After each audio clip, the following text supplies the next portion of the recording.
ఆదికాండము 42వ అధ్యాయము. ధాన్యము ఐగుప్తులోనున్నదని యాకోబు తెలుసుకొనినప్పుడు, మీరేల ఒకరి ముఖము ఒకరు చూచుచున్నారని తన కుమారులతో అనెను. మరియు అతడు, చూడుడి, ఐగుప్తులో ధాన్యమున్నదని వింటిని, మనము చావక బ్రతుకున్నట్లు మీరు అక్కడికి వెళ్లి మన కొరకు అక్కడి నుండి ధాన్యము కొనుక్కొని రండని చెప్పగా, యోసేపు 10 మంది అన్నలు ఐగుప్తులో ధాన్యము కొనబోయిరి. అయినను ఇతనికి హాని సంభవించునేమో అని యాకోబు యోసేపు తమ్ముడగు బెన్యామీనును అతని అన్నలతో పంపినవాడు కాడు. కరువు కానాను దేశంలో ఉండెను గనుక ధాన్యము కొనవచ్చిన వారితో కూడా ఇశ్రాయేలు కుమారులను వచ్చిరి. అప్పుడు యోసేపు ఆ దేశమంతటి మీద అధికారి అయి ఉండెను. అతడే ఆ దేశ ప్రజలందరికీ ధాన్యం అమ్మకం చేయువాడు గనుక యోసేపు సహోదరులు వచ్చి ముఖములు నేలను మోపి అతనికి వందనము చేసిరి. యోసేపు తన సహోదరులను చూచి వారిని గుర్తుపట్టి వారికి అన్యుని వలె కనబడి వారితో కఠినముగా మాట్లాడి, మీరెక్కడి నుండి వచ్చితిరని అడిగెను. అందుకు వారు, ఆహారము కొనుటకు కనాను దేశం నుండి వచ్చితిమన్రి. యోసేపు తన సహోదరులను గుర్తుపట్టెను, కాని వారతని గుర్తుపట్టలేదు. యోసేపు వారిని గూర్చి తాను కనిన కలలు జ్ఞాపకం చేసుకుని, మీరు వేగులవారు, ఈ దేశము గుట్టు తెలుసుకొన వచ్చితిరని వారితోననగా, వారు, లేదు ప్రభువా, నీ దాసులమైన మేము ఆహారము కొనుటకే వచ్చితిమి. మేమందరము ఒక్క మనుష్యుని కుమారులము. మేము యథార్థులమే గాని నీ దాసులమైన మేము వేగులవారము కామని అతనితో చెప్పిరి. అయితే అతడు, లేదు, ఈ దేశము గుట్టు తెలుసుకొనుటకే వచ్చితిరని వారితో అనెను. అందుకు వారు, నీ దాసులమైన మేము 12 మంది సహోదరులము, కనాను దేశంలోనున్న ఒక్క మనుషుని కుమారులము.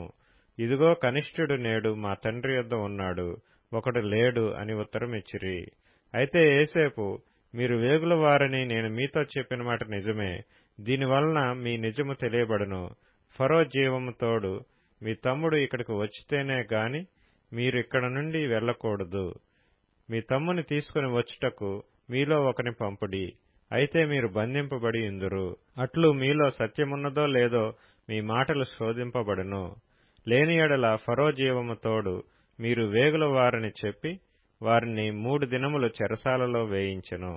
3వ దినమున యోసేపు వారిని చూచి, నేను దేవునికి భయపడువాడను, మీరు బ్రతుకున్నట్లు దీని చేయుడి. మీరు యథార్థవంతులైతిరా? మీ సహోదరులలో ఒకడు ఈ చెరసాలలో బంధింపబడవలెను. మీరు వెళ్లి మీ కుటుంబముల కరువు తీరుటకు ధాన్యము తీసుకొని పోవుడి. మీ తమ్ముని నా యొద్దకు తీసుకుని రండి. అట్లు మీ మాటలు సత్యమైనట్టు కనబడును గనుక మీరు చావరని చెప్పెను. వారట్లు చేసిరి. అప్పుడు వారు, నిశ్చయముగా మన సహోదరుని ఎడల మనము చేసిన అపరాధమునకు శిక్ష పొందుచున్నాము. అతడు మనలను బతిమాలుకొనినప్పుడు మనం అతని వేదన చూచియు వినకపోతిమి.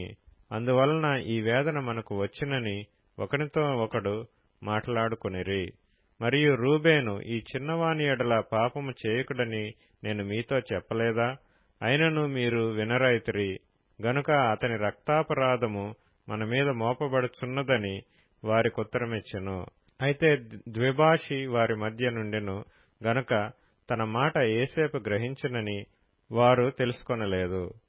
అతడు వారి యొద్ద నుండి అవతలకు పోయి ఏడ్చి మరలా వారి యొద్దకు వచ్చి వారితో మాట్లాడి వారిలో షిమ్యోనును పట్టుకొని వారి కన్నులెదుట అతని బంధించెను. మరియు యోసేపు వారి గోనెలను ధాన్యముతో నింపుటకును, ఎవరి రోకలు వారి గోనెలో తిరిగి ఉంచుటకును, ప్రయాణము కొరకు భోజన పదార్థములు వారికిచ్చుటకును ఆజ్ఞ ఇచ్చెను. అతడు వారి ఎడల నిట్లు జరిగించెను. వారు తాము కొనిన ధాన్యమును తమ గాడిదల మీద ఎక్కించుకొని అక్కడ నుండి వెళ్లిపోయిరి. అయితే వారు దిగిన చోట ఒకడు తన గాడిదకు మేత పెట్టుటకై తన గోనె విప్పినప్పుడు అతని రోకలు కనబడెను. అవి అతని గోనె మూతిలో ఉండెను. అప్పుడతడు, నా రోకలు తిరిగి ఇచ్చివేసినారు, ఇదిగో ఇవి నా గోనెలోనే ఉన్నవని తన సహోదరులతో చెప్పెను. అంతటా వారు గుండె చెదరిన వారై జడిసి, ఇదేమిటి, దేవుడు మనకిట్లు చేసినని ఒకనితో ఒకడు చెప్పుకొనిరి. వారు కనాను దేశమందున్న తమ తండ్రి అయిన యాకోబు నొద్దకు వచ్చి తమకు సంభవించినది యావత్తును అతనికి తెలియచేసిరి. ఎట్లనగా ఆ దేశమునకు ప్రభువైన వాడు మాతో కఠినముగా మాట్లాడి మేము ఆ దేశమును వేగుచూడ వచ్చిన వారమని అనుకొనెను.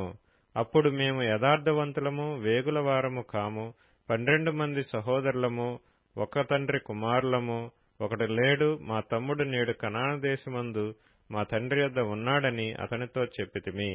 అందుకు ఆ దేశపు ప్రభువు మమ్మను చూచి మీరు యథార్థవంతులని దీనివలన నేను తెలుసుకొందును.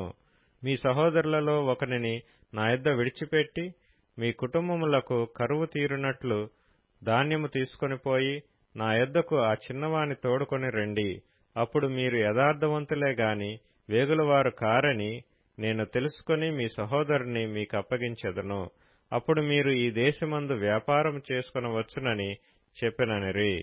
వారు తమ గోనెలను కుమ్మరించినప్పుడు ఎవరి రోకల మూట వారి గోనెలో ఉండెను.